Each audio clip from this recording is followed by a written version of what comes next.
Oke, assalamualaikum, selamat pagi semuanya. Kita akan meneruskan kuliah farmakokinetik. Saya rasa ini kuliah yang ini 3 kuliah lagi ya kayaknya kita ini. Jadi ini kuliah yang ini setelah ini ada 2 kuliah lagi sebelum UAS ya. Jadi ini kita ngabisin kuliah-kuliah kita dan mungkin kuliah yang terakhir akan diberikan oleh dosen dari MSU ya kalau dia bisa ya. Jadi kuliah kita jadi selama ini farmakokinetik dasar-dasarnya sudah kita pelajari semua ya. Kalau kalian masih ingat ada dasar farmakokinetik, kemudian ada farmakokinetik IV bolus, ingat nggak? Terus IV bolus dosis berganda, kemudian IV infus singkat ya, terus infus singkat berganda, terus IV infus berterusan, kemudian 2 kompartemen ya, kemudian kita ada ekstravaskular, yang terakhir kemarin non linear ya. Jadi semua yang dasar-dasar kinetik ini udah kita cover semuanya. Nah, sekarang adalah aplikasinya ya, aplikasinya di dalam klinik ya, di dalam pelayanan di rumah sakit ya. Nah, salah satu aplikasi dari farmakokinetik ini yaitu therapeutic drug monitoring ya. Nah, apa itu therapeutic drug monitoring ya, kita akan ini nggak usah saya bacakan lah ya. Nah, kok langsung ini ya, bentar. Nah ini therapeutic drug monitoring itu definisinya ya, suatu pelayanan farmasi klinik ya, di mana konsentrasi obat atau suatu zat di dalam darah yaitu plasma, serum atau sel darah. Jadi kadang-kadang yang kita ambil itu bisa plasma, bisa serum ya, bisa sel darah, dalam sel darah ya. Dianalisis dan digunakan untuk mengoptimalisasikan terapi obat ya. Dengan hasil analisis TDM ini, apoteker dapat merekomendasikan kepada dokter untuk mempertahankan atau mengubah dosis dan sebagainya. Ya, jadi TDM ini untuk membantu apoteker maupun dokter ya untuk melihat apakah konsentrasinya sudah baik ya, sesuai dengan yang diharapkan, atau dia terlalu rendah atau terlalu tinggi. Kalau terlalu rendah atau terlalu tinggi, bagaimana kita mengubah dosis tersebut ya. Itu tujuan utama daripada pelayanan TDM ya. Jadi ini adalah betul-betul suatu aplikasi dari apa yang kita telah pelajari dalam farmakokinetik ya.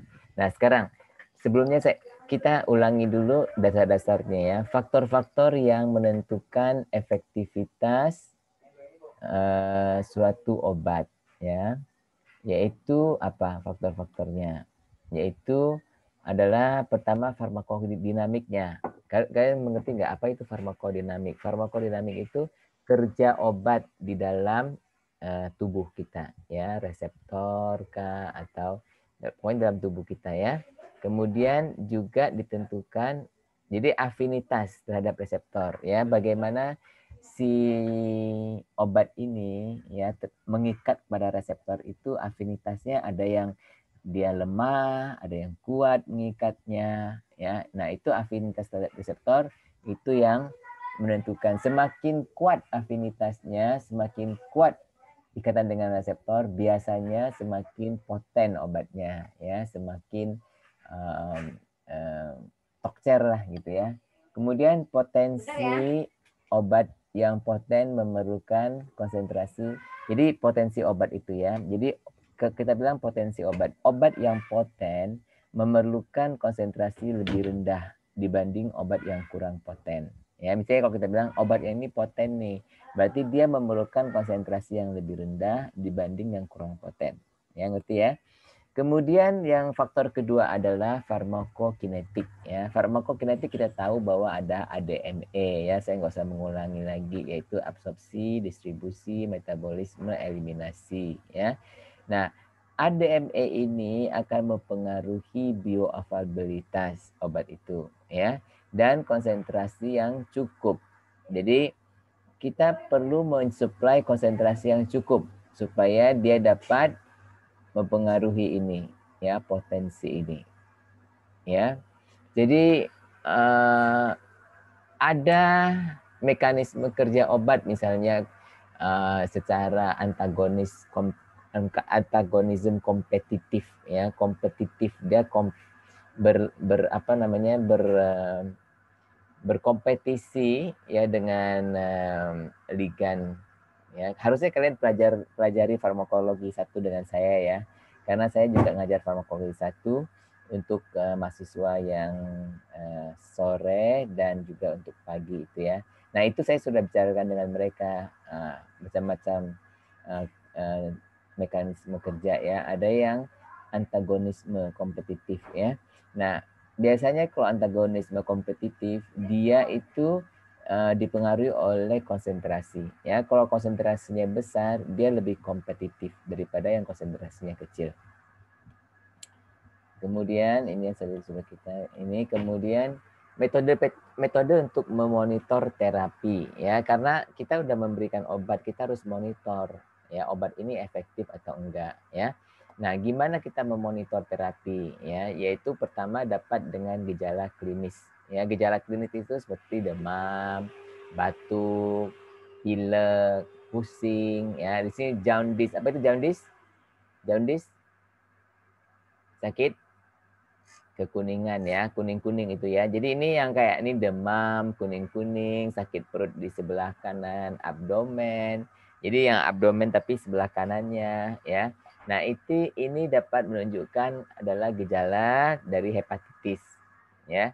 Nah, jadi kita lihat gejala klinisnya, apakah jaundice-nya udah membaik atau enggak, ya. Demamnya udah turun atau enggak, sakit perutnya masih ada enggak. Nah, itu untuk memonitor terapi. Ya, kalau dulu belum canggih, ya itu gejala klinis semua yang dipakai untuk memonitor pasien, ya. Nah, sekarang ada juga metode non-invasif. Apa itu artinya non-invasif? Non-invasif itu kalau kita tidak perlu melukai kulit, ya, melukai badan. Kalau kayak kita operasi atau apa itu namanya invasif, ya. Kalau non-invasif itu tidak perlu membuka apa-apa, maksudnya tidak, ya, buka baju tapi bukan melukai kulit kayak harus nyuntik dan sebagainya, ya. Nah, kalau kita ini mengambil tekanan darah BP, ya, itu kan hanya pasang aja alatnya kan, ya, itu non invasif. EKG juga hanya pasang aja itu alat-alatnya, yaitu non invasif. Ultrasound juga non invasif, ya. Eko, nah, eko ada 2 macam sebenarnya, ya. Nah, eko yang non invasif ada, ya, yaitu hanya taruh ini ya, paling-paling taruhin gel, ya, kemudian dia pakai alatnya itu untuk melihat, ya, eko, ya. Itu X-ray juga, X-ray, ya, non invasif karena kamu nggak perlu operasi apa-apa pakai X-ray, ya. CT scan juga nggak usah, MRI atau MRI itu semua adalah non invasif. Nah, kemudian yang ketiga adalah biokimia, ya, lab atau biokimia seperti glukosa, ya, SGOT, SGPT, INA, R, ya, ini semua adalah dalam biokimia, ya. Kemudian yang sekarang nih kita bicarakan adalah farmakologi klinis, ya, yaitu kita sebut TDM, ya, yaitu konsentrasi obat dalam darah, ya, yaitu baik itu plasma ataupun serum, ya. Jadi itu yang akan kita pelajari pada kuliah pada hari ini, ya. Nah, untuk therapeutic drug monitoringnya sendiri, tujuannya TDM itu, ya, adalah untuk memastikan bahwa konsentrasi obat yang diberikan adalah konsentrasi efektif, ya. Yang pertama sekali lah, ya. Misalnya, kalau penolakan organ akan terjadi bila kadar siklosporin di bawah target. Ya, kamu tahu siklosporin itu obat apa? Tahu nggak? Tahu nggak obat apa siklosporin?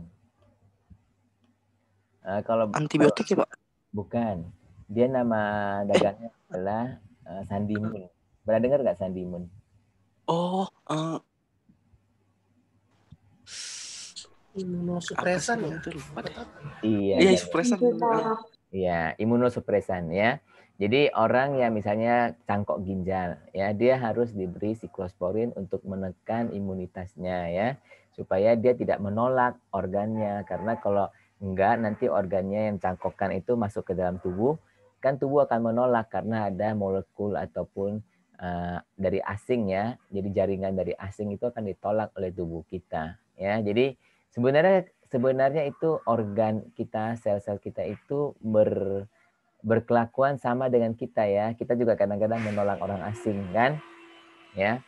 Orang yang tidak sesuai dengan kita atau tidak um, se sehaluan dengan kita tolak. Nah, itu sama dengan organ tubuh kita ya, akan ada rejection, tolak ya, karena tidak sesuai dengan yang natural alami dia ya.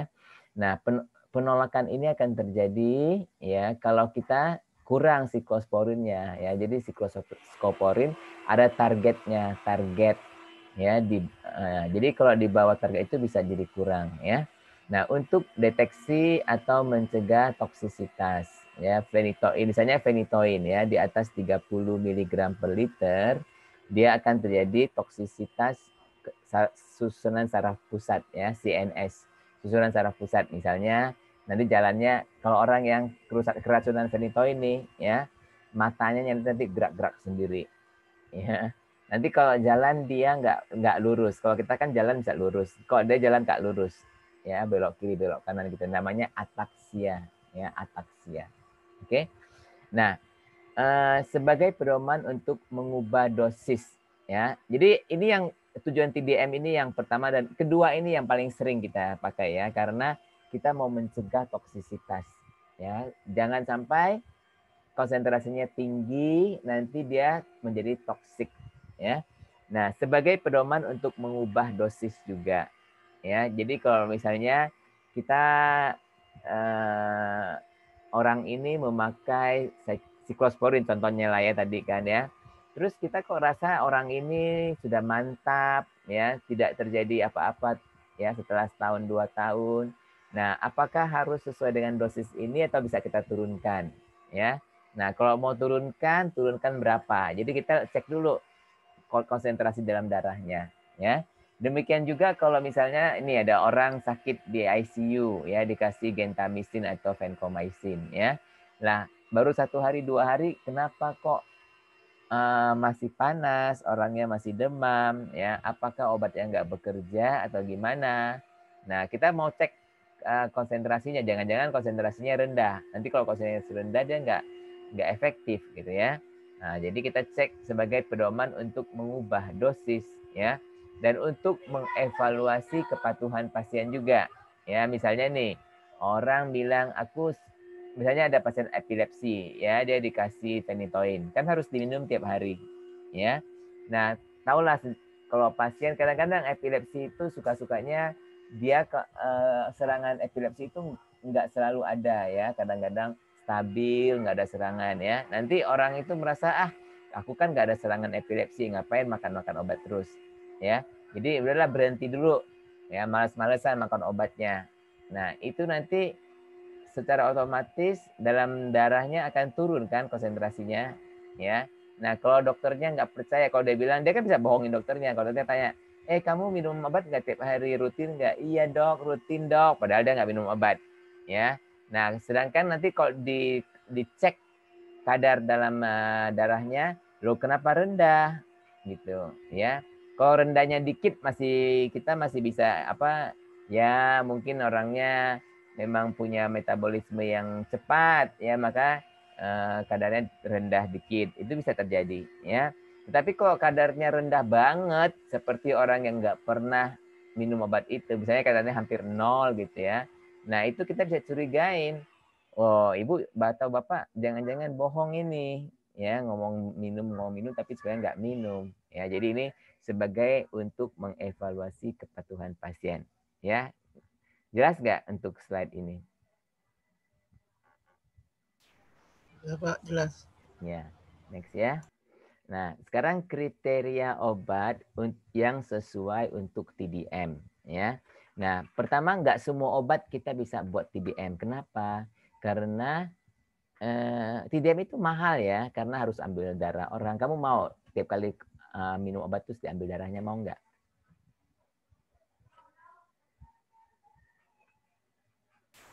Enggak, Pak. Ya, disuntik aja udah serem kan, apalagi ambil darahnya ya. Jadi pertama dia itu merepotkan karena harus ambil darah. Kedua dia itu mahal, ya kan? Ya mahal sekali, kayak misalnya siklosporin itu sekali ambil darah itu bisa sampai 1 juta 2 juta, ya. Nah jadi biaya tambahan mahal. Jadi jangan kita apa-apa dikit-dikit ambil TDM, ambil dikit ambil TDM. Jadi kita harus tahu juga apa obat-obat yang diharuskan TDM itu ada kriterianya, ya. Nah, pertama adalah adanya korelasi antara kadar obat dalam darah dengan efektivitasnya, ya, ataupun toksisitas obat itu. Ya, jadi ada korelasi. Apa itu korelasi? Hubungan ya antara kadar obat dalam darah dengan keampuhannya ya, efektivitasnya ataupun toksisitasnya. Ya, contohnya adalah phenytoin ya. Phenytoin itu untuk obat epilepsi kan ya.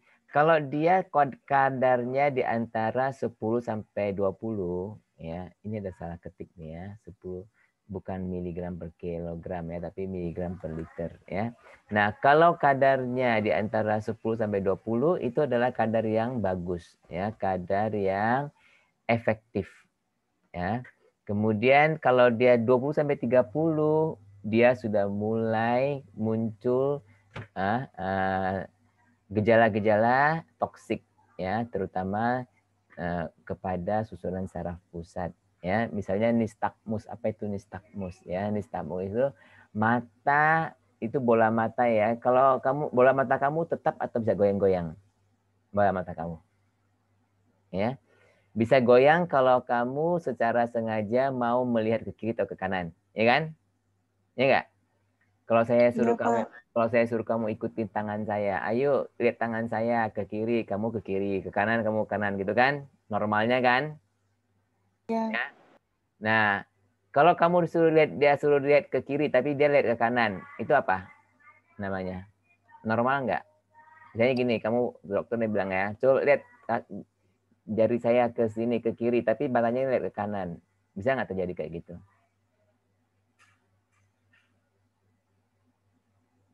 Bisa nggak? Bisa, Pak. Kenapa?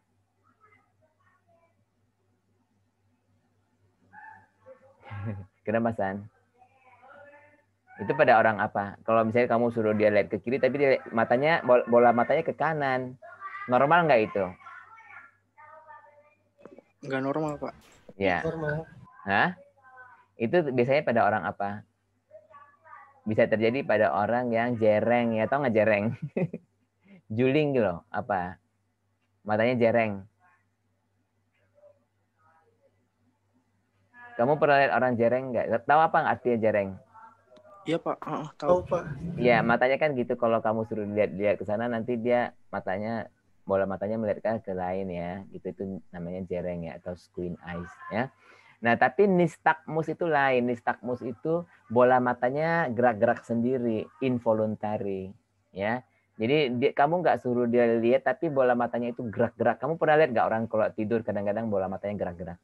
Tapi dia dalam keadaan terpejam matanya. Ada kan? Pernah nggak perhatiin orang tidur terus kamu lihat matanya gerak-gerak gitu? Ada nggak? Enggak, Pak. Nggak pernah. Ya, satu hari kamu coba lihat orang tidur ya, yang tidurnya nyenyak ya. Matanya gerak-gerak tapi itu lain, itu namanya rapid eye movement. Ya, ternyata pada waktu kita tidur dan kita tidur nyenyak, ya kan kita mimpi tuh, ya. Nah, mata kita itu sebenarnya ada gerak-gerak. Itu namanya rapid eye movement, ya. Itu lain. Tapi yang nistagmus ini bukan matanya terpejam, matanya terbuka, ya. Dan dia gerak-gerak sendiri. Ya, nah itu namanya nistagmus, ya. Kemudian slurred speech itu orang ngomongnya nggak jelas, ya. Misalnya saya panggil Tita nih ya, Zita gitu, nggak jelas. Itu namanya slurred speech, ya. Dan kalau ngomong itu kayak orang mengunyah gitu, nggak jelas, ya. Kalau ataksia saya bilang tadi kalau jalan nggak lurus, ya dia jalannya siksak gitu ya. Nah, dizziness itu pusing kepalanya, pening ya. Nah, itu CNS toxicity. Jadi di mana orang kalau minum phenytoin kita anjurkan tidak mengendarai kendaraan ya, karena bisa juga mengantuk ataupun pusing kan, nanti terjadi kecelakaan ya. Nah, kalau dia di atas 30 udah lebih tinggi kan, di atas 30 ya, akan terjadi drowsiness, artinya apa? Ngantuk ya, ngantuk. Kemudian diplopia. Diplopia artinya apa? Dia melihat dua ya, jadi nggak jelas nih ya. Kalau kamu lihat satu benda itu kelihatannya ada dua, ada bayangan gitu. Kamu pernah nggak dengar orang kayak gitu? Jadi ngelihat barang apa itu dua ya, ngelihat apa itu dua gitu. Ada pohon kelihatannya dua gitu ya. Itu namanya diplopia ya. Kemudian behavioral change ya, jadi marah-marah misalnya ya. Jadi itu ya. Kemudian cognitive impairment. Jadi kalau dipanggil-panggil dia nggak jawab ya. Kemudian dia juga orientasinya juga mungkin udah kurang ya, misalnya tanyain pagi atau malam ya, dia nggak tahu itu pagi atau malam ya. Itu cognitive impairment dan kesadarannya menurun udah ya. Nah, nanti kalau dia makin tinggi dia akan terjadi koma ya. Nah, inilah dia. Jadi ada korelasi antara konsentrasi dalam darah dengan efek-efek ini ya. Nah, itu yang kita kalau nggak ada korelasi mah susah ya, kita nggak usah TBM. Ngapain TBM? Gua nggak ada korelasi kok ya. Nah, obat memiliki rentang terapeutik yang sempit. Apa itu rentang terapeutik sempit? Bisa kamu jelaskan nggak? Kalau bahasa Inggrisnya neurotherapeutic range ya. Ayo Iksan. Apa yang kalau kayak contohnya kayak phenytoin, jadi dalam kadar misalnya 10 mg itu dia efektif, tapi kalau misalkan lebih dari 20 itu dia jadi toksik. Iya, ya. Jadi kalau misalnya obat nih ya, kalau rentang terapeutik itu jarak ya antara dosis yang efektif dan dosis toksis ya. Jadi kalau di bawah 20, di bawah 10, kalau kita bilang phenytoin di bawah 10 kan dia biasanya tidak efektif ya, biasanya ya. Nah, jadi rentang terapeutik sempit itu bahaya. Bahaya atau enggak bahaya? Bahaya, Pak. Bahaya, Pak. Ya, kenapa bahaya? Karena dia batas antara yang efektif dan toksis itu kecil ya. Jangan-jangan dengan dosis sekian ya, untuk si A sudah efektif, untuk si B udah toksik gitu ya. Jadi kita nggak berani naikin dosis dikit aja, nanti dia jadi toksik ya. Nah, itu betul-betul untuk phenytoin ya. Phenytoin itu kan dia non linear yang minggu lalu kita belajar ya. Kita naikkan dosis dikit aja dia bisa naik sangat tinggi ya. Nah, kemudian obat memiliki rentang terapeutik sempit udah ya tadi ya. Nah, obat tidak memiliki metabolit yang aktif. Apa maksudnya? Tidak memiliki metabolit yang aktif, karena obat kan akan di metabolisme di hepar atau di tempat lain ya, tapi kebanyakan di hepar ya. Nah, kalau dia di metabolisme menjadi zat yang aktif ya, kemudian kita TDM obat itu percuma ya. Kalau kita TDM obat itu aja, bukan TDM metabolitnya ya, karena dia nanti jadi metabolitnya aktif ya kan. Nah, itu yang agak susah ya, kecuali kalau metabolitnya non aktif, jadi kita nggak masalah ya. Oke. Kalian dengar ada orang ini nggak, ada bunyi kayak bor gitu nggak? Dengar nggak? Ada, Pak. Hah? Dengar nggak? Ya, ada, Pak. Ya, mungkin lagi ini ada pekerja di sini ya. Kalau kalian nggak bisa dengar, tolong kasih tahu saya ya. Nggak dengeran, nggak jelas ya. Nah, kemudian yang kriteria keempat adalah tidak mudah membedakan antara efek terapi dan efek toksik obat ya. Nah, kriterianya nih ya, misalnya kita bicara mengenai gentamisin ya. Gentamisin itu obat antibiotik ya, dan untuk membunuh kuman ya. Nah, kalau kita ada infeksi darah nih, infeksi darah ya, septisemia ya, biasanya akan menimbulkan kerusakan ginjal karena adanya hipotensi ya. Kalau orang yang mengalami septisemia atau infeksi darah ya, biasanya juga mengalami hipotensi ya, tekanan darah turun. Nah, kalau tekanan darah turunnya terlalu drastis ya, dia bisa menyebabkan kerusakan ginjal ya. Nah, jadi sedangkan gentamisin juga dapat menyebabkan kerusakan ginjal ya. Jadi bagaimana caranya kita tahu bahwa kerusakan ginjal itu disebabkan oleh gentamisin bukan karena septisemia? Caranya gimana?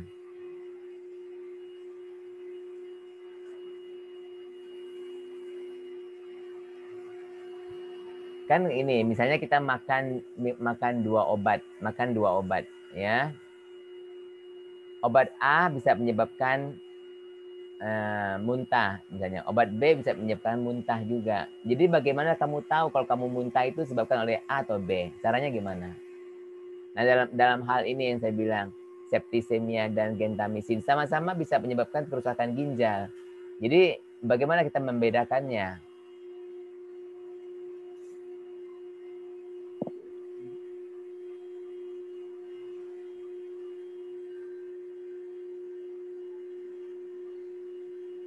Dicek kayak ininya Pak, Hah? diambil plasmanya. Iya, diambil konsentrasinya kan? Enggak. Ya kan? Diambil Iya. sampel darah dan kita mau tahu konsentrasinya. Kalau konsentrasinya rendah, kalau konsentrasi gentamisinnya rendah nih, kemungkinan sih bukan karena gentamisin, ya. Kemungkinan karena septisemianya, ya. Tapi kalau gentamisinnya tinggi, kemungkinan karena gentamisin, ya. Ya, atau kemungkinan karena dua-duanya. Ya kan? Kalau dia tinggi, mungkin gentamisin iya, ini juga iya. Jadi saling menambah. Ngerti nggak?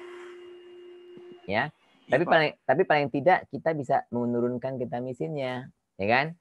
Jadi keuntungannya kenapa kita adakan TDM ini? Jadi seenggaknya kita tahu, oh ini karena gentamisinnya udah tinggi, ya. Jadi kita harus turunkan dosisnya, ya. Nah, jadi inilah keuntungannya TDM itu ya. Kemudian kepatuhan obat amat diperlukan untuk keberhasilan terapi. Ya, misalnya tadi kita sudah bicarakan mengenai kayak imunosupresan itu ya, atau anti epilepsi ya. Kemudian sekarang juga perlu anti HIV. Anti HIV obatnya kan kombinasi itu 3-4 obat ya. Nah, dan mahal atau murah antiretroviral itu? Murah atau mahal? Mahal ya. Mahal Pak. Ya, harus pakai 3 atau 4 obat ya tiap hari. Dan untuk hampir seumur hidup kan mahal ya. Tapi begitu kamu start, kamu harus ya pasien itu harus minum terus. Nggak boleh, alah udah minum 1 bulan nggak mau minum lagi. Nanti apa? Terjadi resistensi virus. Ya, itu akan gawat nanti. Oke. Nah, obat-obat yang biasanya memerlukan TDM ya, contohnya antibiotik ya, aminoglukosa ya, gentamisin, amikasin, tobramycin, vancomycin juga ya. Antiepileptik yaitu phenytoin, carbamazepin, valproic acid, asam valproat ya, phenobarbital, etoxosimid. Nah, obat antiepileptik baru seperti lamotrigin, gabapentin ya. Nah, ini di antara obat-obat yang biasanya memerlukan TDM. Nah, dan juga obat anti aritmia contohnya digoxin ya, anti asmatik contohnya theophylline, obat-obat imunosupresan yang menekan imunitas tubuh contohnya cyclosporin, tacrolimus ya, and methotrexate. Oke. Nah, mungkin untuk mata kuliah kita hanya mengambil beberapa saja, yaitu rencana saya ya. Kita mengambil digoxin, kemudian kita mengambil phenytoin, ya, dan gentamisin dan vancomycin. 4 obat saja, ya, yang kita akan selesaikan dalam 2 hari, insya Allah. 2 kali kuliah, insya Allah, ya. Nah, karena kalian sudah tahu apa cara-cara perhitungan yang basic, jadi untuk TDM ini diharapkan lebih gampang ya. Kalian sudah tahu yang basicnya, jadi nanti itu hanya untuk aplikasinya ya yang kita akan kerjakan pada setiap praktikum, yaitu setiap hari Sabtu ya.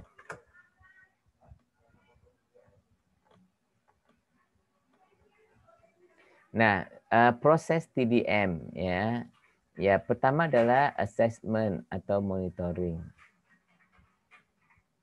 Ya, artinya kamu pertama harus assessment itu artinya melihat pasiennya ya. Jadi menilai assessment ya, apakah diperlukan nggak TDM ini ya, diperlukan atau tidak, karena yang saya bilang itu dia mahal. Jadi kalau nggak diperlukan, kita sebaiknya jangan digunakan ya. Kemudian kita buat planning. Jadi kita harus plannya apa, jadi kita harus planning dulu kapan kira-kira. Misalnya ada pasien nih ya, dia menggunakan digoxin misalnya ya, dan kita mau adakan TDM. Nggak bisa kita hari ini mau adakan TDM hari ini juga, nggak bisa ya.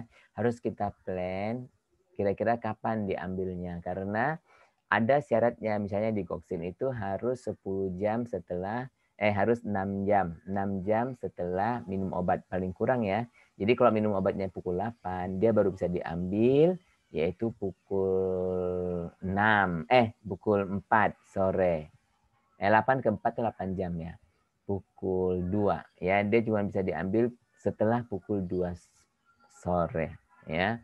Nah, begitu. Jadi harus di planning, terus harus di order. Order itu dokter harus mengisi formulir ya untuk memesan, ordering. Ya. Kemudian habis itu kita setelah dipakaikan, ya ini mungkin saya ini nih ya. Jadi dia nih order, tapi harus obat itu kan harus dipakaikan dulu. Ya, habis itu kita adakan sampling ya. Setelah sampling kita analisa sampel itu ya. Kemudian kita akan menginterpretasi hasilnya ya. Kemudian kita akan memberikan rekomendasi kepada dokter apakah obat ini perlu diganti atau tidak, atau dosisnya ditambahkan atau dikurangi ya. Nah, jadi ini kitaran ya proses TDM ini. Biasanya yang untuk ini nih biasanya dokter dan apoteker bersama-sama ya. Ini juga boleh apoteker, di sini juga di sini biasanya dokter yang menulis ya. Tapi kalau kalian mau tahu juga bisa ya, artinya kalian juga belajar untuk mengetahui caranya kita assessment ya. Kemudian sampling analisis. Nah, sampling ini biasanya dilakukan oleh orang lab ya, dibikin juga analisis. Tapi seperti di Malaysia ya, ada beberapa rumah sakit bahkan untuk analisis juga dilakukan oleh apoteker ya. Tetapi kebanyakan rumah sakit sudah tidak ya. Analisis itu disentralisasi di lab. Karena disitulah ada alatnya ya. Kemudian kita harus interpretasi hasilnya ya, hasil daripada TDM itu. Kemudian kita harus menghitung, misalnya kita mau dosis baru nih, kita harus hitung dosis barunya dan kita rekomendasikan kepada imamnya. Gitu ya. Nah, metode-metode untuk pengujiannya ya, ada yang immunoassay ya, ada macam-macam immunoassay ya. Ada kromatografi ya, yaitu dengan gas kromatografi ataupun HPLC. Nah, sekarang kita belajar beberapa istilah ya yang penting ya, yang perlu.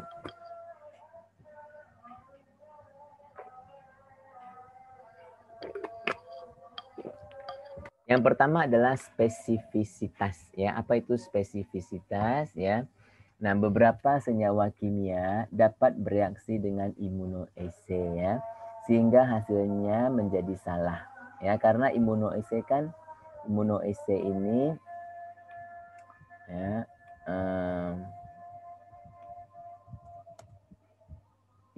pengujian imuno ini ya, seperti yang kalian tahu ya, kan kayak misalnya untuk COVID ya, kalau menguji antigen atau antibodi ya, kadang-kadang bisa salah ya, karena dapat senyawa kimia lain dapat bereaksi dengan itu ya.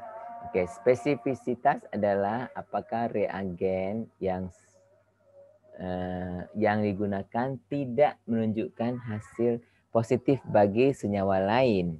Ya, misalnya kita maunya tesnya digoxin, ya, tetapi senyawa lain yang mirip-mirip digoxin, terutama yang dalam tubuh kita, juga dapat memberikan hasil positif misalnya. Nah, itu yang nggak bagus, ya. Bila spesifisitasnya rendah, ya, maka dapat terjadi false positif, ya. Ya, false positif berarti oh ya ini ada ini, ya. Nah, tapi ternyata begitu dibawa pulang, ini bukan, ya.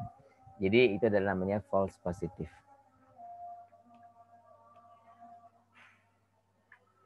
Nah, bila sensitivitasnya rendah, nanti kan kalau semakin tinggi sensitivitasnya ya, bila sensitivitasnya apa ini? Lain lagi ya ini ya. Ini sensitif. Tadi kan spesifisitas ya. Sekarang sensitivitas. Oke. Nah, apa itu sensitivitas? Adalah nilai terendah di mana sistem dapat berdeteksi dengan kemungkinan 95% benar. Ya, jadi selalu dalam statistika kita nggak bisa mendapatkan 100% benar, ya.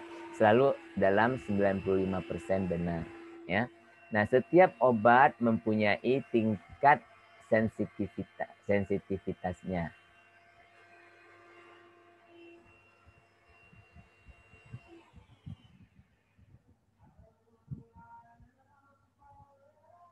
Nah, setiap obat mempunyai tingkat sensitivitasnya masing-masing.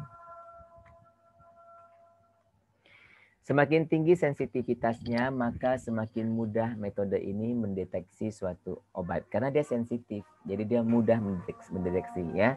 Nah, bila sensitivitasnya rendah, maka diperlukan dosis tinggi untuk dapat deteksi. Ya, makanya kita sebut false negatif.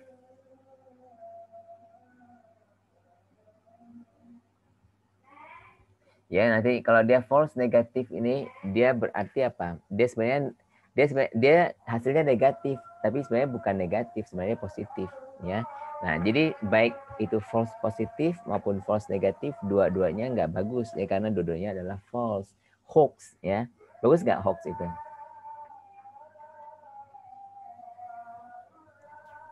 Enggak, Pak.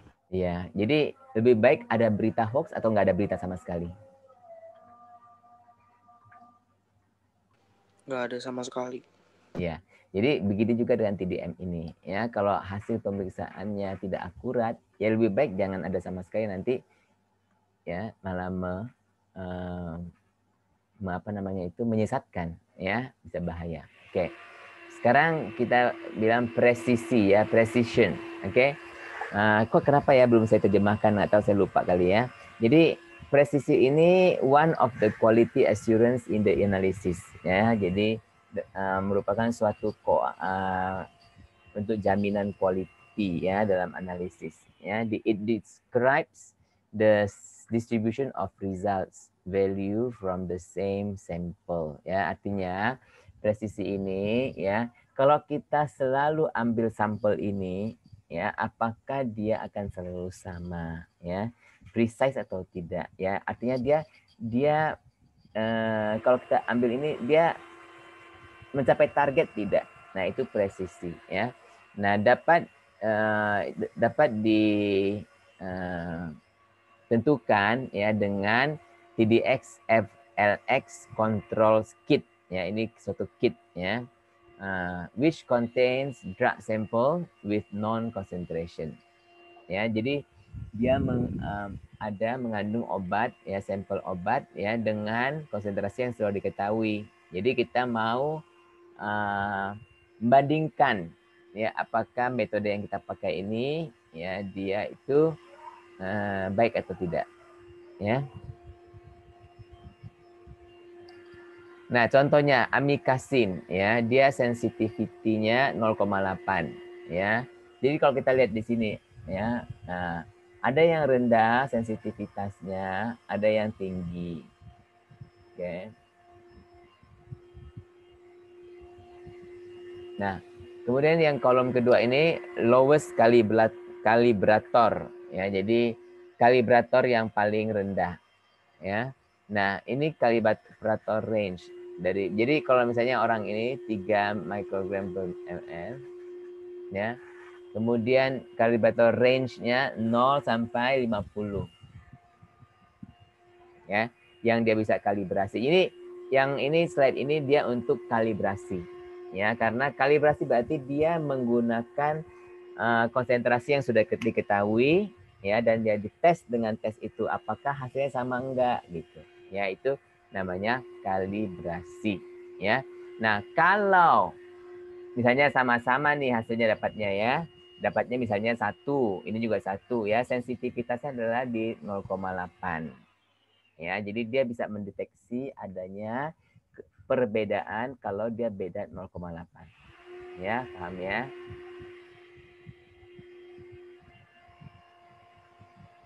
Nah, sekarang kita membicarakan mengenai rentang terapeutiknya, therapeutic range, ya.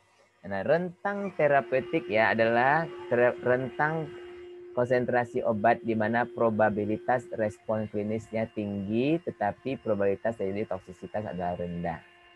Ya, jadi dia misalnya kalau kita bilang ya, pasien itu, jadi kita pakai presentasi ya, dalam statistik kita harus mengambil presentasi 95%, ya kan? Nah, jadi rentang konsentrasi obat di mana probabilitas respon klinis itu tinggi, tapi probabilitas terjadinya toksisitas adalah rendah. Kalian merasa ini enggak? Masih mengikuti enggak?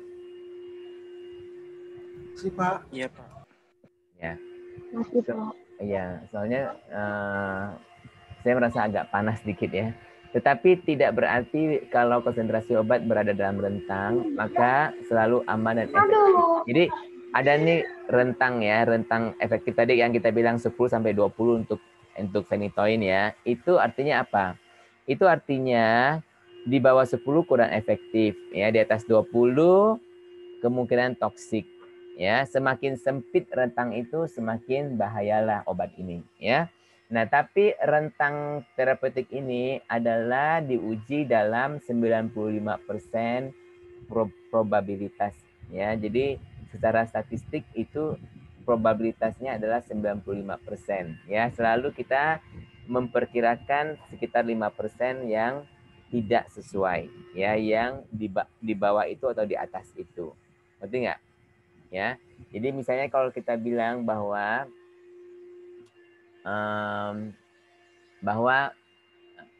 phenytoin di atas 20 akan sebabkan toksisitas ya.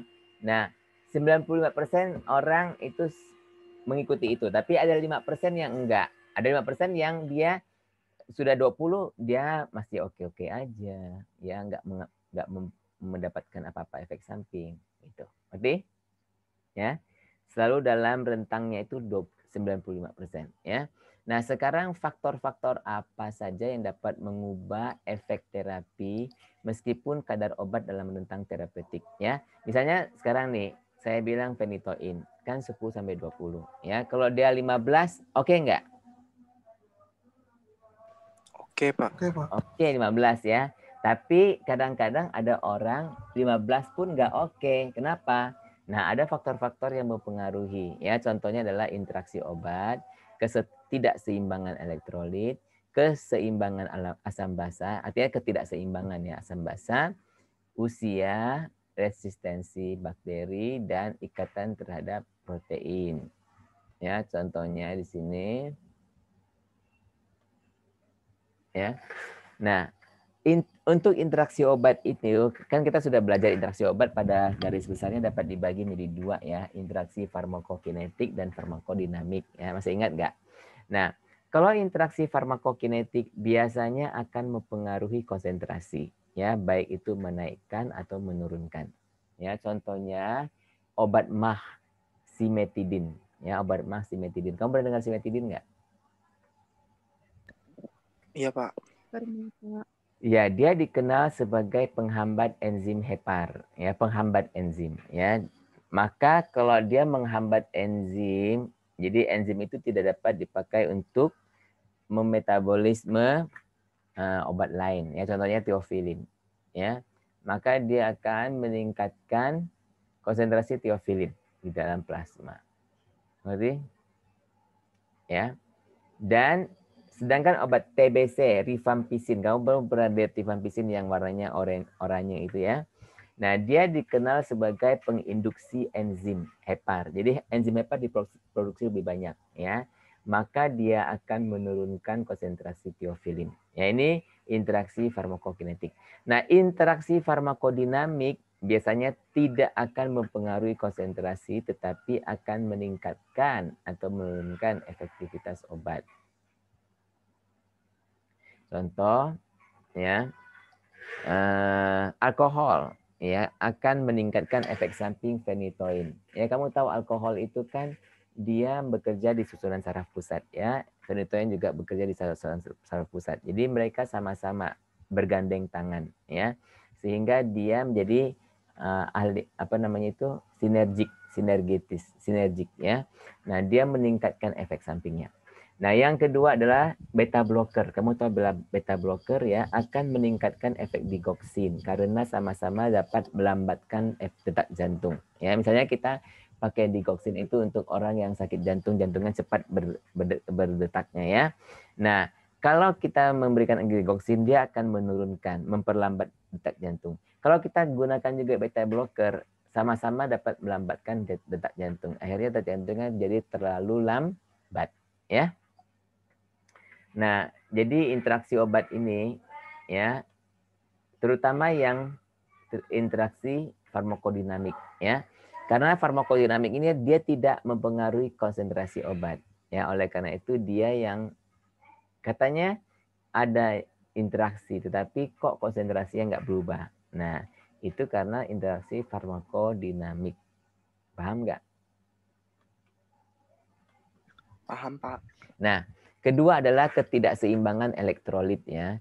Nah, contohnya hipokalemia. Kamu tahu apa hipokalemia? Darah kita ya konsentrasi kalium ya. Kalium itu terlalu rendah. Jadi hipokalemia ya akan meningkatkan toksisitas digoksin.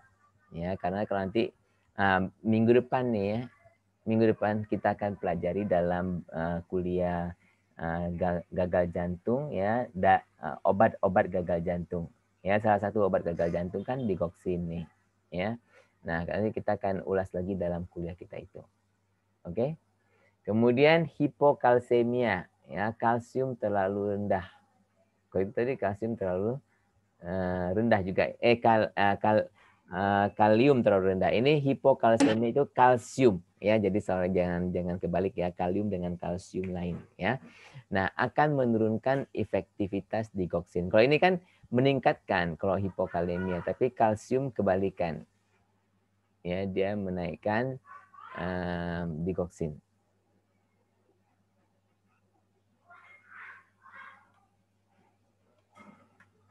Nah, yang ketiga adalah ketidakseimbangan asam basa ya. Kalau yang kamu tahu asidosis itu dari kata asid ya. Acid artinya asam kan. Nah, pH darah arteri kurang dari 7,35 ya. Nah, dia akan menurunkan efektivitas digoksin. Oke. Sedangkan alkalosis pH darah arteri lebih dari 7,45 ya, dia akan menaikkan efek samping digoksin.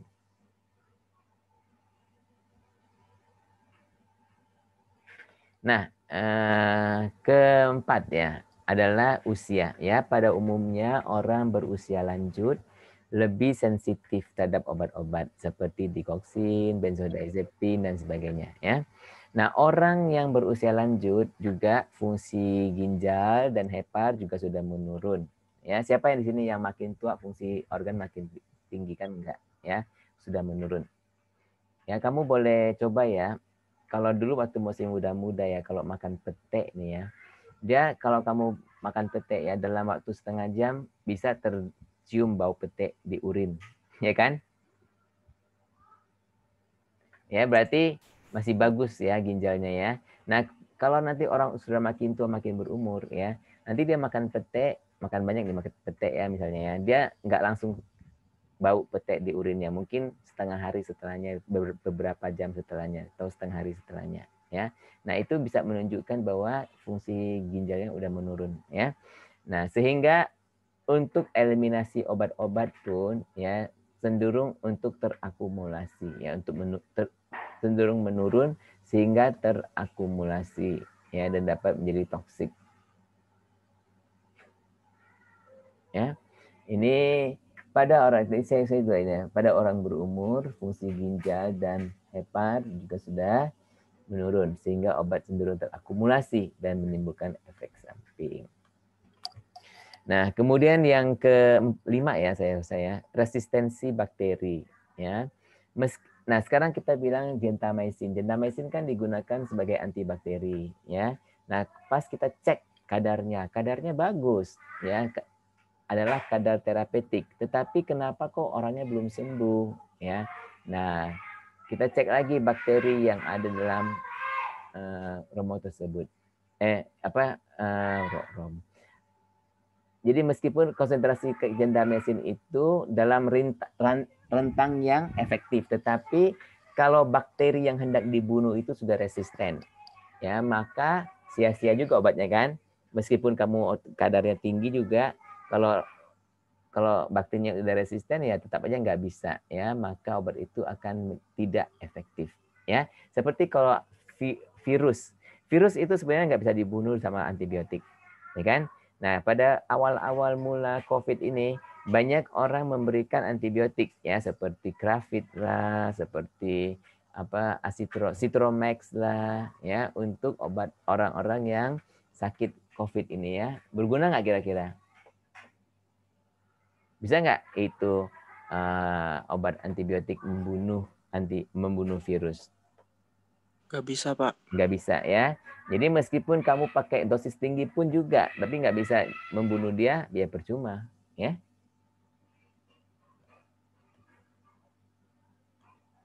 Nah, yang terakhir itu alasan terakhir adalah protein binding, ya, ikatan terhadap protein.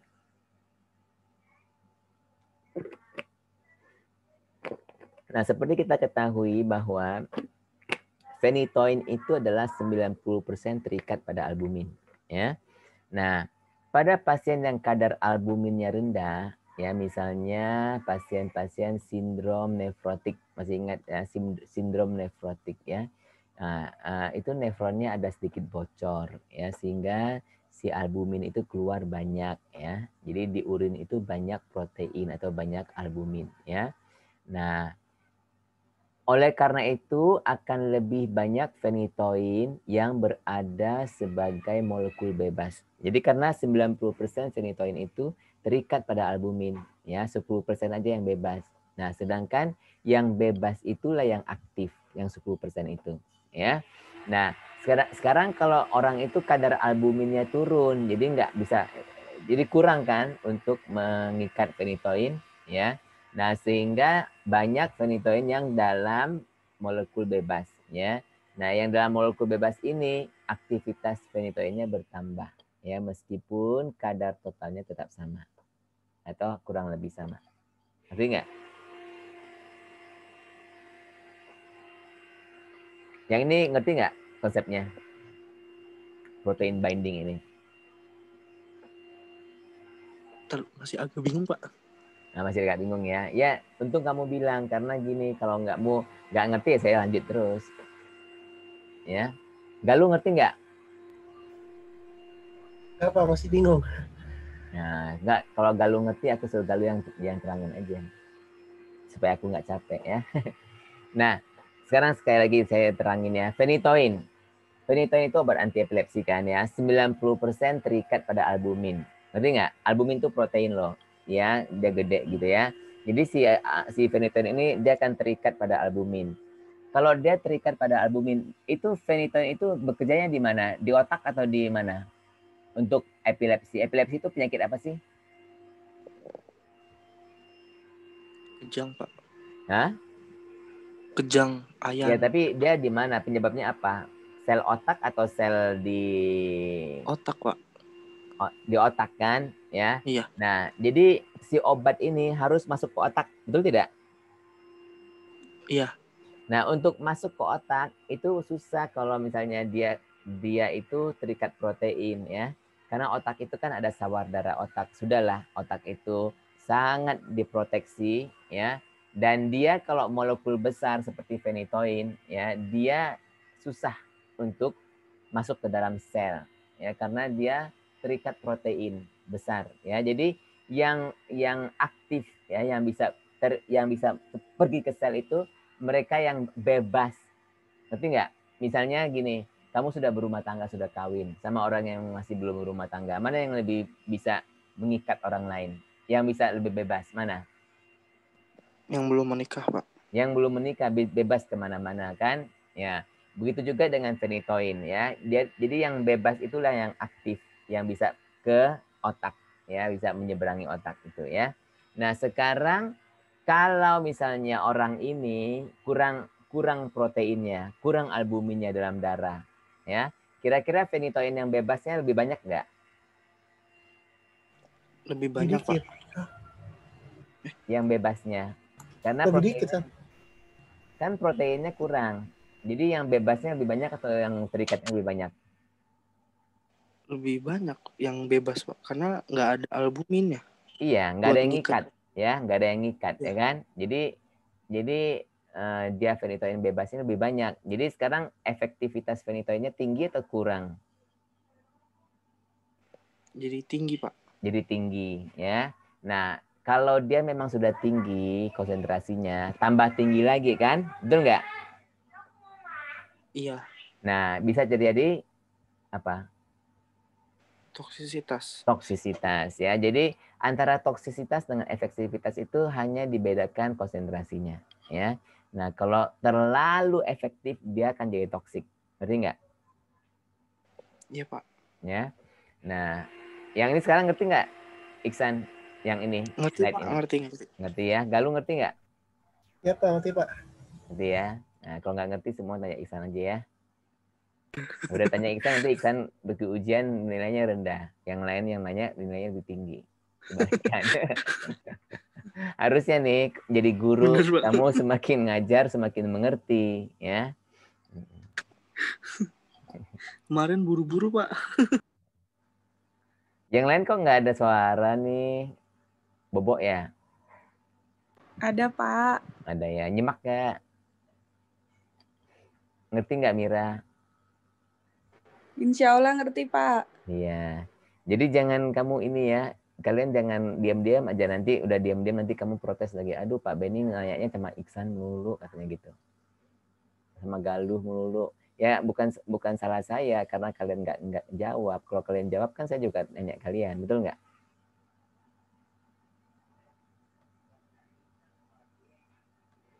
Nah, sekarang ada penyebab-penyebab dari konsentrasi plasma yang tidak sesuai prediksi. Ya, kalian bisa nggak prediksi konsentrasi plasma? Bisa nggak? Yang selama kita pelajari kan saya ada suruh kalian kan, hitunglah konsentrasi ini gitu kan. Ya enggak? Iya, Pak. Nah, waktu kita praktikum semua itu kan, hitunglah konsentrasi ini kalau diketahui clearance-nya begitu, dosisnya begitu. Ingat nggak? Ya. VD-nya begitu, K-nya ini, hitunglah konsentrasinya. Kan bisa kan hitung konsentrasi ya. Nah, harusnya kalau kita sudah menghitung konsentrasi, terus kita adakan TDM. Nah, maunya kan cocok gitu loh, ya, tidak jauh beda lah, ya, antara yang hitungan kita dengan yang TDM. Harusnya tidak jauh beda, ya. Nah, kalau jauh beda, tidak sesuai prediksi, ya. Berarti ada apa-apanya nih, pasti ada alasannya, ya. Dia ini kan farmakologi ini kan science, ya. Dia pasti harus cari alasannya. Ya, antara diketahui dan tidak diketahui, ya. Nggak bisa ada alasannya karena ada setan atau kemasukan atau ditenung orang, nggak bisa ya, itu tidak masuk alasan ya. Jadi alasan pertama adalah non compliance atau ketidakpatuhan terhadap obat ya, non compliance ya. Pasiennya bilang iya aku minum obat tapi nggak minum sebenarnya, jadi pas diambil konsentrasinya ya pasti rendah ya. Nah, alasan kedua adalah kesalahan dalam dosis obat. Ya, misalnya dokter tulisnya 200, kamu bacanya 100. yang kamu kasih yang 100 kan salah. Ya, atau pada pemberian obat terutama di rumah sakit ya. Pemberian obat misalnya dibilangnya ya sehari 3 kali 1 tablet, tiga tablet gitu ya. Misalnya gitulah salah. Misalnya sehari 3 kali sehari 1 tablet ya. Mungkin kebaca sehari sekali 3 tablet kan lain itu. Ya. Jadi pemberian obat yang salah atau malabsorption, absorpsi menurun ya karena mungkin ada muntah, diare, jadi absorpsi menurun ya.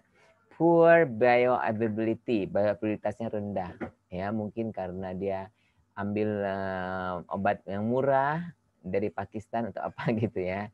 Nah, bioavailabilitasnya rendah ya bisa terjadi. Oke. Atau interaksi obat ya karena ada interaksi obat ya terutama interaksi farmakodinamik yang kita nggak cek itu ya bisa terjadi interaksi obat. Kemudian penyakit ginjal dan hepar karena pada ginjal dan hepar adalah eliminasi ya. Kemudian perubahan ikatan protein tadi yang baru saya jelaskan ya. Kemudian juga ada kelainan genetika orang yang metabolismenya cepat atau lambat ya karena ada menurut genetika nih ya ada orang yang metabolisme obatnya cepat, ada yang orang yang lambat ya di mana saya sudah jelaskan pada semester yang lalu.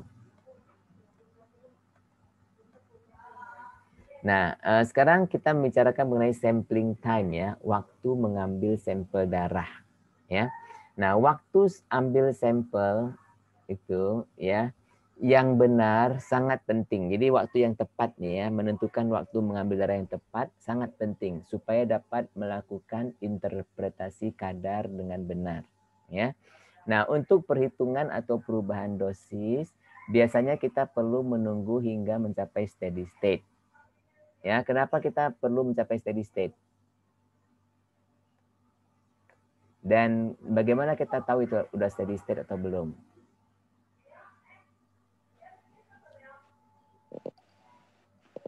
Karena udah stabil Pak, itunya konsentrasinya. Ya, karena udah stabil jadi dia nggak naik-naik lagi gitu kan. Ya, kalau nggak Iya. nanti dia naik-naik lagi. Yang kamu ambil itu belum stabil, kamu merasa, oh ini rendah ini. Terus kamu tambah lagi dosisnya. Bahaya nggak? Bahaya Pak. Ya. Dan bagaimana kita tahu sudah mencapai steady state? 5 kali tes tengah. 5 kali tes tengah ya. Tapi ada obat-obat tertentu yang dia terlalu panjang kalau 5 kali ya. Jadi kita bisa pakai 3 kali ya. Antara 3 sampai 5. Karena 3 kali tes tengah itu sudah 90% ke atas ya. Kalau nggak salah 92% ya kalau 3 ya. 4 kali itu 95%. 5 kali itu 97,5%. Mencapai steady state ya. Nah, untuk tujuan mengecek toksisitas, misalnya kita ini orang itu minum phenytoin ataupun minum digoxin ya. Tiba-tiba sudah tercapai sudah ada gejala. Misalnya orang itu tadi kita ngomongin tentang phenytoin ya. Phenytoin sudah terlalu tinggi itu konsentrasinya ya. Sehingga tapi kita nggak tahu konsentrasinya. Kita lihat pasiennya tiba-tiba kok pasien itu jalan tuh nggak lurus gitu ya. Ataksia dan dia juga ngeluh ngantuk ya, pening kepala gitu ya. Terus apalagi kamu lihat matanya gerak-gerak gitu kan. Nah, langsung kita mau cek konsentrasinya ya. Apakah kita perlu menunggu steady state nggak? Perlu nggak? Enggak Pak. Enggak ya. Kalau kita menunggu steady state, oh mungkin kita suruh balik lagi 3 hari lagi atau 5 hari lagi. Mati nggak tuh pasien? Iya Pak, bisa Iya jadi. kan? Ya bisa jadi mati kalau memang toksisitas ya. Jadi sampel kalau untuk mengecek toksisitas, sampel dapat diambil kapan saja ya. Hari itu juga ambil gitu. Ya, jadi itu perlu kita untuk apoteker perlu tahu hal ini. Jangan apoteker itu bodoh-bodoh aja gitu. Oh iya cek dokter bilang aku mau ngadain TDM ini, tolong di planning ya kapan TDM-nya gitu ya. Terus apoteker bilang, "Dok, ini kita harus sampai steady state dulu 5 kali half life. Jadi kira-kira seminggu lagi." Ya congratulations lah. Ya. Seminggu lagi pasiennya udah meninggal. Kamu mau ambil gimana? Ngerti? Jadi penting nggak sebagai apoteker pengetahuan ini bagi kita? Penting, Pak. Penting, Pak. Ya, jadi kamu itu dia mau tahu di atas kertas aja, di atas kertas dapat nilai A, nilai B, atau kamu betul-betul mau ada pengetahuannya supaya kamu dapat beramanah menolong orang. Yang mana? Pengen bisa diterapin juga, Pak, di dunia kerja nanti. Iya. Kenapa yang lain kok aku nanya gitu aja kok nggak jawab ya? Benci ya sama aku ya nggak mau jawabnya. Enggak, Pak. Enggak kok cuma Galuh sama Ihsan doang yang mau jawab.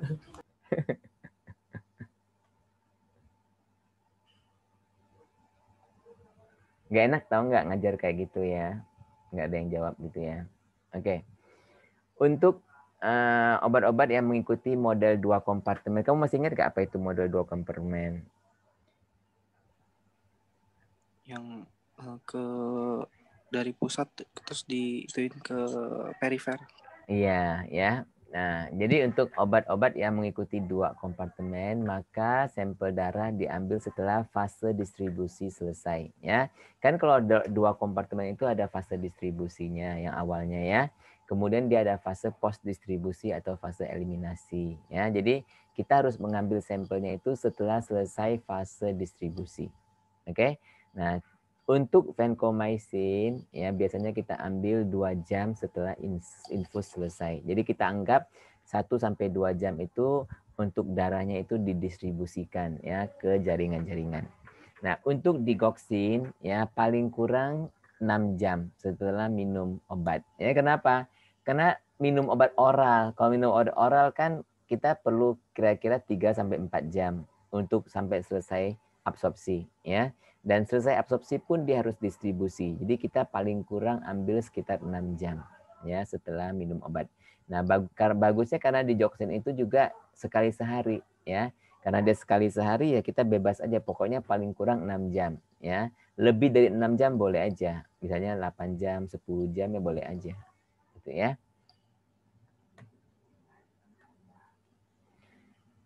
Nah, sekarang ada kalau kamu lihat ini grafik ini ya jadi kamu bisa mengenali grafik ini grafik apa ya. Kalau yang ini adalah grafik IV infusion ya, infus yang konstan ya, infus continuous. Oke. Dimana sampai di sini dia ini sudah lurus aja, hampir lurus aja gitu ya. Sudah stabil di sini, sudah steady state. Ingat nggak?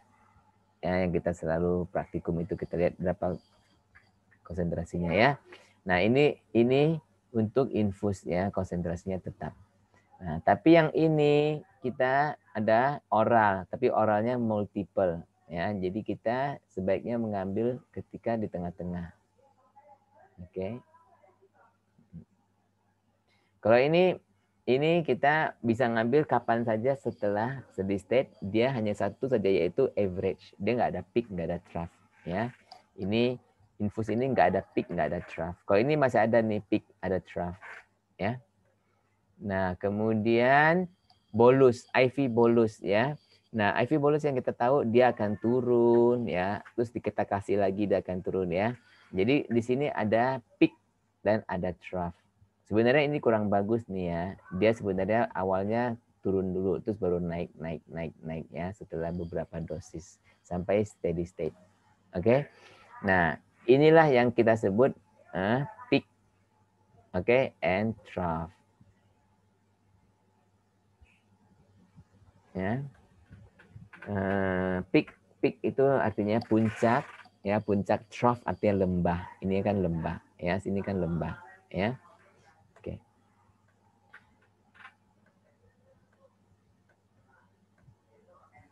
Nah, ini yang kita sebut intermittent infusion, yaitu infus ya, tetapi dia short infus yang singkat ya, singkat.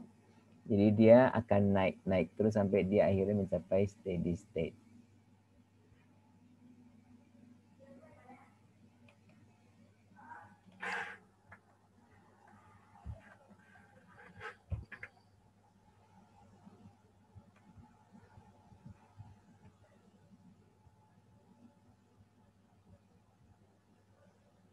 Ya. Nah, tadi saya sudah jelaskan tadi kan ini ya. Jadi kita sudah tahu ini peak, ini trough ya, atau Cmax, ini Cmin ya. Nah, sekarang kita definisinya ya. Apa itu Cmax, Cpeak, Cpos ya? Kenapa kita sebut pos? Kalau ini bahasanya nih ya. Cpeak ya karena dia di puncak, ya kan? Cmax karena dia di puncak. Kenapa dia disebut Cpos? Kenapa? Ini diambil setelah diberi obat atau sebelum diberi obat?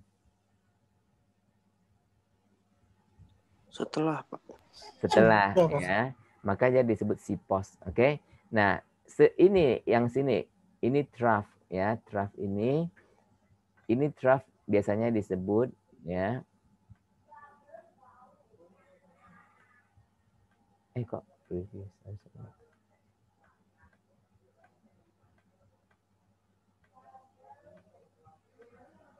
Nah, biasanya dia disebut Cmin, Ctrough, atau Cpri, ya, kadar minimum. Oke. Kenapa disebut Cpri sini?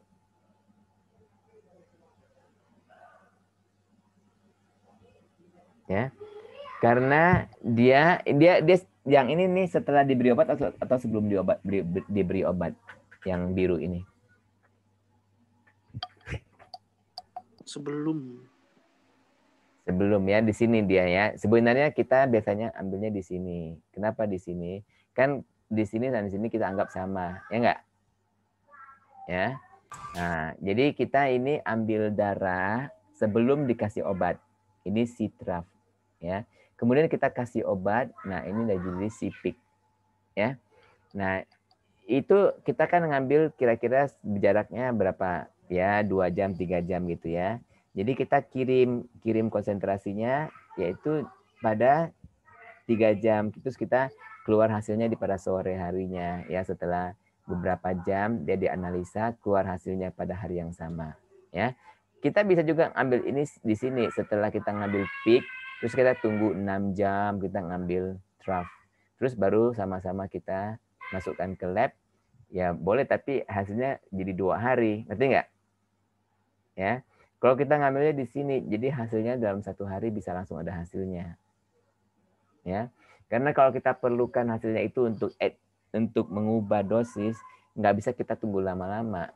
Makin cepat makin bagus, kan? Ngerti nggak maksud saya? Ngerti nggak apa yang saya terangin tadi? Iksan and Galuh. Ya, Pak. Ya. Karena di sini sama di sini hampir sama. Ya, kalau ada beda pun beda dikit aja, apalagi kalau kamu sudah steady state ya. Antara ini kalau sudah steady state ya, ini dengan sini harusnya sama. Ya. Jadi inilah kenapa dia disebut si trough ya, Cmin, oke?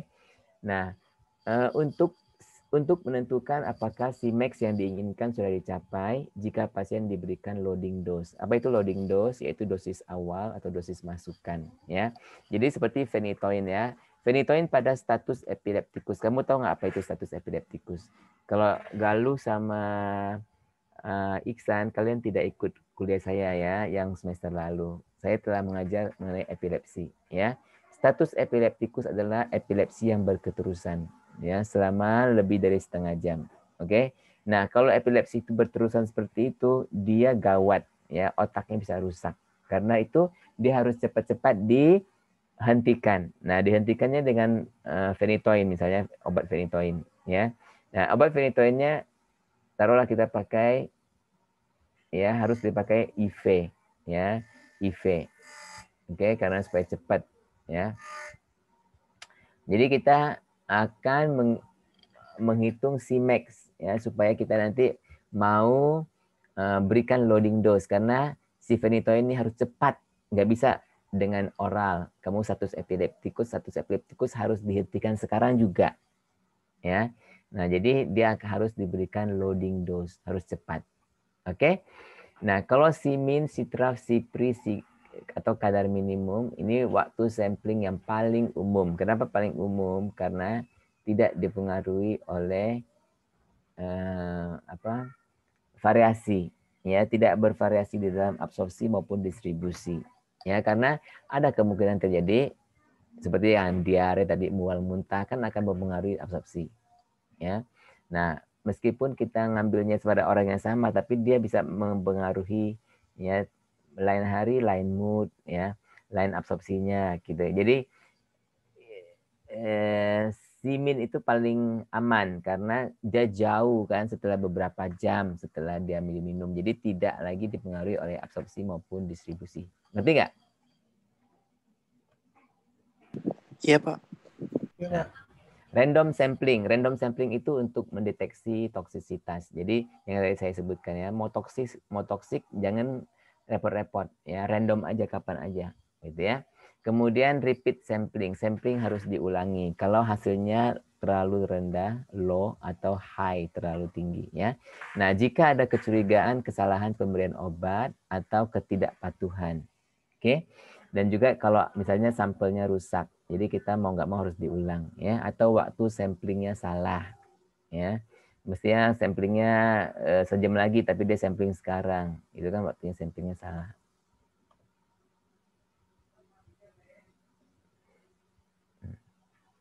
Nah, untuk peak ya dengan trough apa bedanya antara puncak dengan lembah ya. Untuk kebanyakan obat kita dapat mengambil baik peak maupun trough ya. Kadar peak setelah selesai infus kecuali untuk yang mengikuti model 2 kompartemen ya harus tunggu dulu kalau yang 2 kompartemen ya, tunggu misalnya 2 jam untuk vancomycin itu ya. Atau setelah selesai absorpsi untuk oral. Oke. Kadar trough ya adalah sampling sebelum obat diberikan, tadi saya sudah jelaskan. Nah, untuk infus berterusan ya kan tadi infus berterusan tidak ada peak dan tidak ada trough ya, kadarnya konstan selama infus diberikan. Oke. Nah, kadar mana yang diambil tergantung pada situasi tujuan ya. Kadar mana yang mau diambil apa? Mau di trough atau mau di peak ya, itu tergantung tujuan TDM. Semakin banyak kadar yang diambil semakin mahal ya dan semakin menyakitkan pada pasien karena harus semakin banyak ditusuknya kan. Nah, sekarang ada yang disebut kadar steady state ya, yaitu kadar bahasa Indonesia dalam keadaan tunak ya, steady state. Digunakan jika obat diadministrasikan secara infus berterusan atau profil targetnya adalah konsentrasi rata-rata ya. Contohnya adalah theophylline dan aminophylline 2. Theophylline dan vancomycin IV ya. Theophylline dan vancomycin IV. Oke.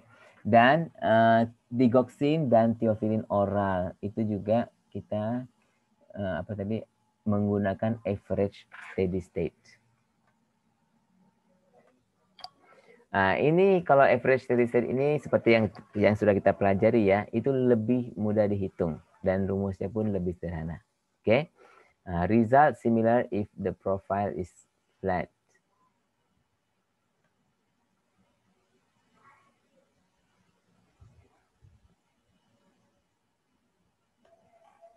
Nah, ada yang ini saya belum sempat terjemahkan beberapa slide ini, saya akan terjemahkan nanti ya setelah kuliah ini sebelum saya kasih ke kalian ya.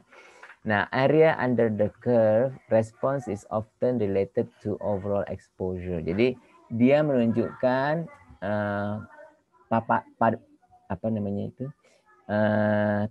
paparan ya, terpaparnya obat itu kepada pasien ya, overall exposure. Jadi paparan yang secara keseluruhan ya. Jadi seperti rumusnya yang kita ketahui, IUC itu sama dengan F itu apa? F bioavailabilitas ya. Jadi IUC sama dengan bioavailabilitas dikali dosis ya dibagi dengan clearance. Oke. Kemudian IUC atau CSS average ya sering digunakan di onkologi dan imunosuppressant ya, karena dia pengen tahu ya kalau untuk obat-obat kanker itu exposure kita terhadap obat itu sangat penting. Oke. Nah, biasanya memerlukan 8 sampai 10 sampel. Ya, ingat nggak yang kita menghitung IUC? Sampelnya masih banyak nggak? Iya, Pak. Ya, dengan cara apa kita menghitung IUC? Dengan cara trapesium. Ingat nggak dengan trapesium itu loh? Ya. Nah, setelah dalam setiap trapesium kita tambahin. Ingat nggak? Itu yang praktikum kedua kalau nggak salah. Ya. Nah, kalau tidak bisa ya harus 1 sampai 3 sampel obat. Ya, dan konsentrasi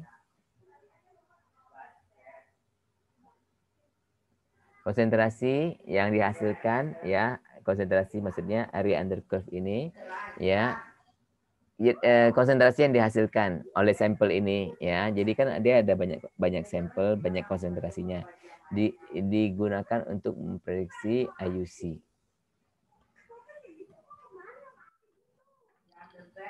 Nah, beberapa contoh dari TDM ya, sebelum kita selesaikan slide ini hanya beberapa aja dulu selesai ya.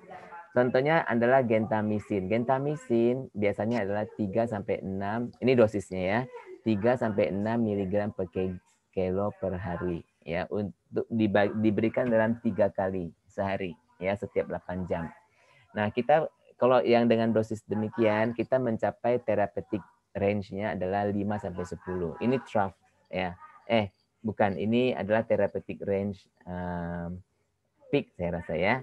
Jadi peak trough di atas 2 mg per liter ya, itu dihubungkan dengan penyakit ginjal ya, nephrotoxicity. Kalau peak yang di atas 14 itu akan terjadi ototoxicity. Apa itu ototoxicity? Toxicity kepada kuping ya, pendengaran. Jadi ada pendengarannya jadi agak rusak ya. Nah, sekarang juga diberikan once daily dosing, artinya hanya diberikan sekali dalam sehari ya. Nah, otomatis kalau kita berikan sekali sehari, kita akan mencapai peak yang tinggi, yaitu 20 sampai 30 ya. Kemudian trough levelnya rendah, lebih rendah dari 1 ya. Nah, biasanya undetectable karena dia kan sampai besoknya baru mau diuji lagi ya, tentu dia rendah kan. Nah, sampling time-nya antara C1 dan C6.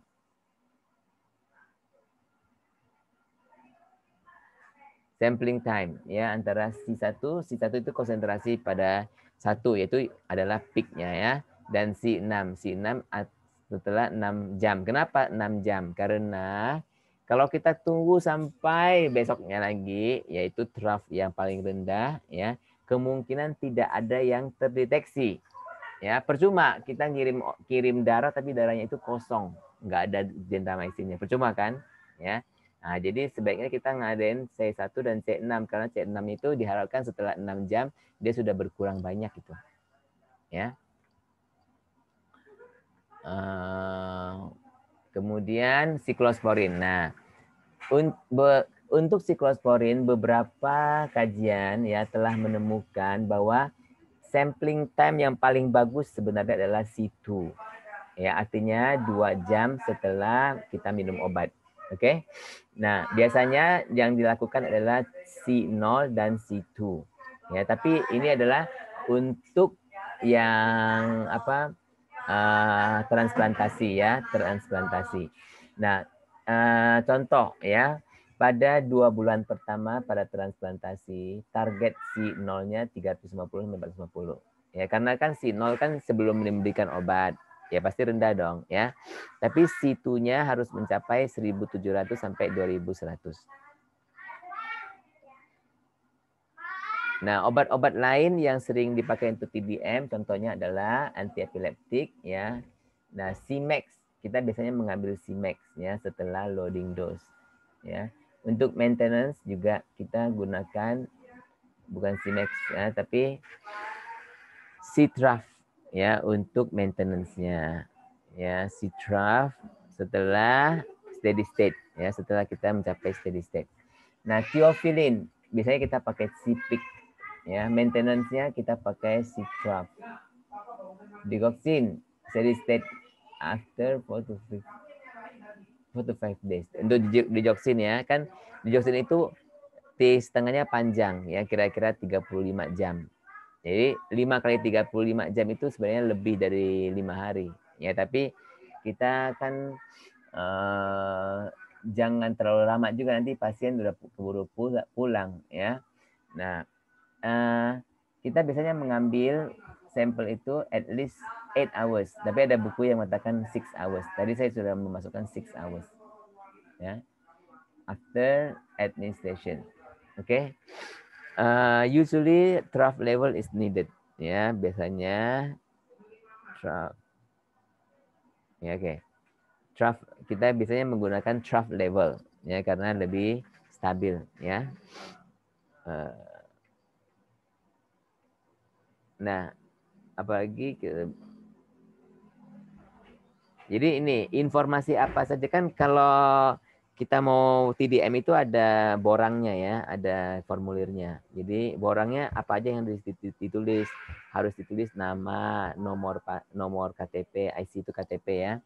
Kemudian registrasi nomornya, registrasi di rumah sakit itu ya. Kemudian umur, jenis kelamin ya. Nah, kalau di Malaysia ini dia seringnya ada race. Jadi sukunya apa ya. Chinese kah, Indian kah, Melayu kah, ya. Tapi kalau di Indonesia kayaknya kita jarang deh, race list Jawa, Batak, kita jarang ya, karena sama aja sih, mau Jawa mau Batak ya sama aja gitu ya. Nah, kalau India, Cina sama Melayu kan dia lain, agak lain ya, dari segi makanannya pun lain, postur tubuhnya pun lain ya.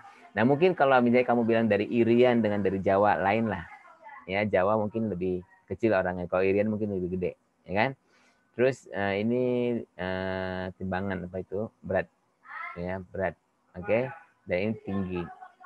Kemudian ward dan klinik.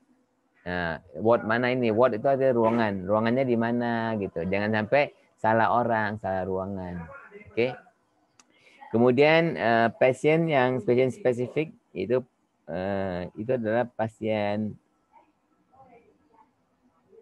Apakah pasien itu lagi hamil atau tidak ya, karena akan berbeda. Brief history, clinical history ya perlu juga ya, sedikit-sedikit brief ya, singkat history tentang pengobatannya itu ya. Dan apakah ada penyakit-penyakit penyerta, karena kalau ada penyakit penyerta nanti dia menginterpretasinya agak lain ya. Itu fungsi organ seperti kidney, renal dan hepar atau hati ya. Kadang-kadang dia mungkin bukan itu fungsi heparnya atau fungsi kidney, langsung ya langsung mempengaruhi ya, ini renal apa namanya, ginjal dan hati ya, hepar. Oke, eliminasi akan berkurang. Nah, kemudian tentang obatnya dan informasi sampel juga ya.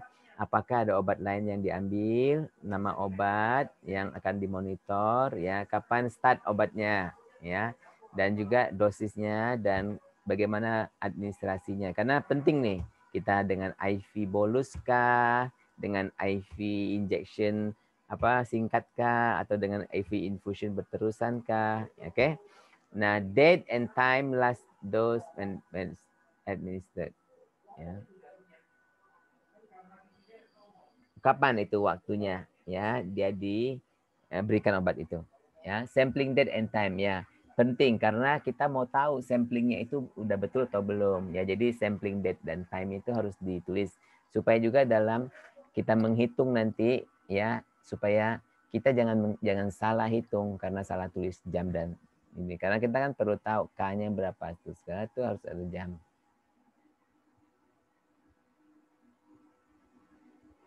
Oke. Kemudian yang lainnya adalah nama dan tanda tangan dari dokter dan apotekernya, dan jangan lupa tulis juga apa tujuan dari TDM ini. Ya, kalau tujuannya misalnya untuk apa, toksisitas, maka harus segera dilakukan ya. Jadi kita harus tahu tujuannya apa. Nah, ada kesalahan-kesalahan yang dapat terjadi ya, misalnya pasiennya salah ya, atau sampelnya sudah rusak ya, sampelnya sudah mengalami hemolisa atau enggak hemolisa ya. Jadi si sampel itu burst apa hemolyzed ya, burst maksudnya selnya itu loh udah pecah ya. Kalau selnya udah pecah ya keluar banyak enzim, keluar banyak itu ya kalium dan sebagainya. Oke. Wrong sampling time-nya salah ya, harusnya harusnya post tunggu 2 jam, dia nggak tunggu 2 jam, berarti salah ya. Essay technical error, jadi ada error dalam teknik ya, misalnya mesinnya nggak dikalibrasi atau konsentrasinya terlalu tinggi atau terlalu rendah. Oke, ini saja saya rasa. Ada pertanyaan lain nggak?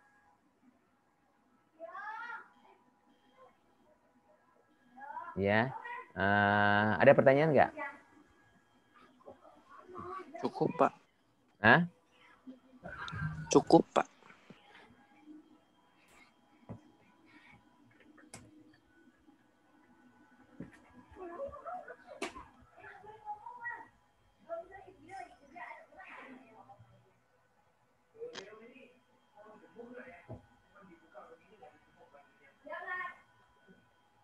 Nggak ada apa lagi ya? Ada pertanyaan nggak? Belum, Pak. Cukup, Pak. Iya. Saya stop ini dulu. Stop record.